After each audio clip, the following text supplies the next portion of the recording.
This is Valerie's Vomit.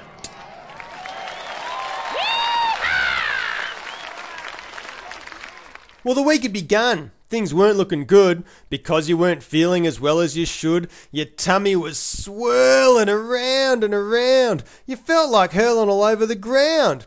You went to school because Mum made you go. You asked to stay home, but she said, "No! Last week you faked it and had a day off. You tell me you're sick. Ha! I scoff."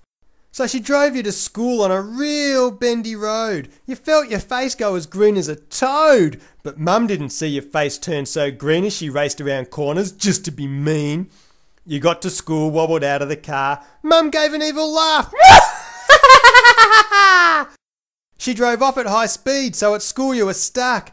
You wondered how long it would take you to chuck. You went into class, English was first. Your stomach felt like it was ready to burst. Pushing your breakfast right up to your chin, it was all you could do to keep everything in. So you read to yourself for as long as you could. You knew reading out loud just wouldn't be good. But then came the words that you knew you would hear. "Valerie, read to the class. Come on, up here." You walked to the front like a girl on death row. You were like a volcano ready to blow, a time bomb just about set to explode, a train driving on an unfinished railroad. You opened your book and breathed in deep. You wished you were home fast asleep. You opened your mouth to read the first word and spewed all over the front row nerd. He was covered in chuck from his head to his toe, but that was just the start. There was more. Here we go. A monster projectile head-spinning spew all over the girls in row number 2. They screamed and they squirmed and they tried to get up, but they fell on their bums with a slip and a slop. And still you barfed on the kids up the back. The room turned into a vomit-filled shack. Well, finally you chucked on poor Mrs. Barrett. Hey, it's been weeks since you've eaten carrot.